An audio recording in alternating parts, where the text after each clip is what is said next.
안녕하세요, 부스트연구소 황박사입니다. 쇼츠 영상을 미리 보시고 많은 분들이 본 영상을 기다리는 걸로 알고 있습니다. 많이들 궁금하셨는지 코인인지 주식방 정보를 얻었는지 미리 살짝만 말해달라고 연락이 좀 많이 왔는데요. 평소에 제가 간간히 정보를 드리는 분들 중에서는 정답을 맞추신 분들도 꽤 많았습니다. 정답은 바로 공모주입니다. 주식은 위험하다던데? 공모주 공부할 것도 엄청 많고 고려할 것도 엄청 많다던데 설마 이렇게 생각하시고 채널 돌리지 마시고 3분만 투자하세요. 오늘 영상에서는 공모주에 대해서 후려쳐서 딱 3가지만 분석해서 3분 안에 정리해드립니다. 첫째, 공모주란 무엇인가? 둘째, 어떻게 해야 돼? 셋째, 언제 팔아야 돼? 시작하기에 앞서 구독자분들의 좋아요, 구독은 부스트연구소 팀원들의 큰 힘이 됩니다. 그럼 본격적으로 한번 시작해 보겠습니다.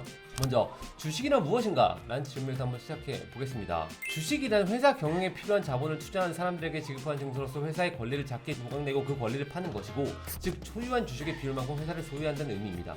너무 어렵잖아요. 그럼 후려쳐서 설명드리면 주식이란 그 회사의 작은 지분을 돈 주고 사는 것입니다. 그렇기 때문에 회사가 일을 잘해서 돈을 많이 벌면 증권시장에서 주식의 가치, 즉 주가가 상승하게 됩니다. 하지만 주식을 해보신 분들은 알겠지만 현실은 이렇게 단순하지 않습니다. 그래서 우리의 목표는 주식이 아닌 공모주입니다. 공모주란 상장 등록 요건을 통과한 기업이 증권시장 또는 코스닥에 처음 상장할 때 일반인들에게 청약 과정을 통해 공개적으로 주식을 판매하는 것을 말합니다. 여기서 처음이란 단어가 가장 중요합니다. 또 후려쳐서 예를 들어볼게요. 내가 돈가스 장인이라서 장인 돈가스를 오픈한다고 생각해 보겠습니다. 내 돈가스는 정말 맛있지만 이미 근처에 있는 짱 돈가스, 짱맛 돈가스가 고객층을 꽉 잡고 있어요. 이런 상황에서 내가 어떻게 하면 고객을 쉽고 효율적으로 끌어올 수 있을까요? 3초만 고민해 봅니다.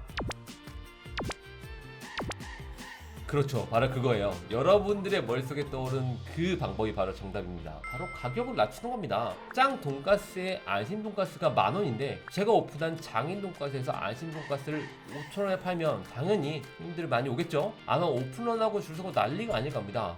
공모주도 똑같습니다. 증권시장에 처음 상장할 때 많은 사람들의 관심을 모이고 흥행을 위해서는 꽤나 낮은 공모가로 공모주 청약을 시작합니다. 이를 일반적으로 공모주 저평가 현상이라고 부르며 한국뿐만 아니고 전 세계에서 흔하게 나타나는 현상입니다. 그럼 왜 이렇게 공모주 저평가 현상이 생기는지 간단하게 말씀드리면, 공모주 청약을 하는 사람들은 일반적으로 공모주의 가치를 정확하게 알고 있는 투자자와 잘 모르는 투자자 두 부류로 나뉩니다. 만약에 공모가가 실제 가치보다 낮다면 이 두 그룹 모두가 투자를 하고 이익을 나누겠지만, 공모가가 실제 가치보다 높다면 잘 모르는 투자자는 투자를 하겠지만 잘 아는 투자자들은 이 투자를 안 할 거예요. 그래서 발생하는 모든 손해는 잘 모르는 투자자가 떠안게 됩니다. 이렇게 되는 경우에는 잘 모르는 투자자들은 지속적인 손해로 인해서 공모시장을 떠나게 되겠죠.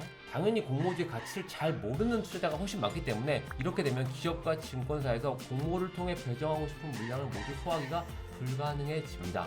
이러한 이유로 대부분의 공모주는 실제 가치보다 매우 저평가된 가격으로 공모를 시작한답니다. 2024년 공모주 결과를 한번 볼게요. 보시다시피 2024년 공모주는 나쁘지 않은 성률과 이익률을 보여주고 있습니다. 둘째, 공모주 청약을 어떻게 해야 돼? 먼저 증권사 계좌를 생성하시면 됩니다. 공모주가 상장되는 증권사를 확인해서 그 증권사 계좌를 비대면 어플리케이션을 사용해서 생성하시면 됩니다. 삼성증권, 청국투자증권, KB증권, 하나투자증권, NH투자증권, 신한투자증권, 미래에셋증권, DB금융투자 등등등 미리 계좌를 만들어 놓으시고 청약할 돈, 즉 청약 증거금을 준비해 놓으시면 됩니다. 공모주 청약은 두 가지가 있습니다. 균등 청약과 비례 청약이 있는데 우리는 자본이 적게 들어가는 균등 청약만 진행합니다.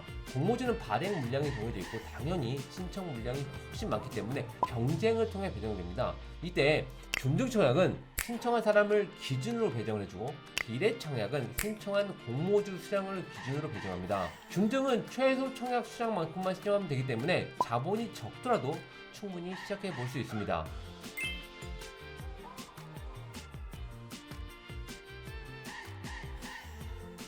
두 번째로는 청약을 신청을 하시면 됩니다. 청약은 이틀에 걸쳐 진행되며 오전 10시부터 오후 4시까지 해당 증권사에서 진행합니다. 휴대폰에서 해당 증권사의 어플리케이션을 실행하신 후 최소 청약 수량만큼 시작하시면 자동으로 균등 청약으로 신청됩니다.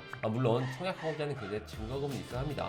그리고 그 다음 환불일에 청약 계좌를 환불 확인하시면 됩니다. 영업일 기준으로 이틀 후에 배정받은 공모주 외에 금액은 전액 환불됩니다. 쉽게 말해서 내가 DS 단석이라는 공모주 청약을 통장에 잠자고 있는 50만 원을 이용해서 균등 배정으로 10만 원짜리 한 주를 청약받고 나머지 40만 원은 다시 환불받으면 청약 신청이 끝난 겁니다. 마지막으로 셋째, 언제 팔아야 해? 상장 당일 되면 청약 계좌에 공모주 청약을 통해 배정받은 주식이 매입됩니다. 장 시작 전 공모가의 60%에서 400%까지 가격 변동이 있을 수 있는데 9시 전가에 시초가가 결정됩니다.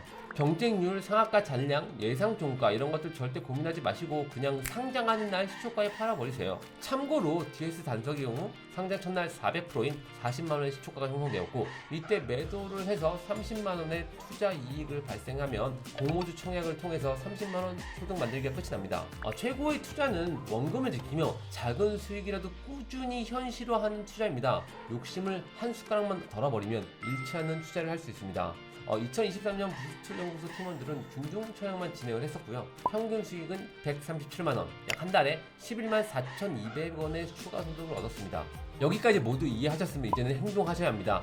2023년에 얻지 못했던 137만원의 수익을 2024년에는 꼭 챙겨가시길 바랍니다. 앞으로 진행하시는 모든 공모주에서 좋은 결과 있길 바라며 지금까지 부스트 연구소의 황 박사였습니다. 감사합니다.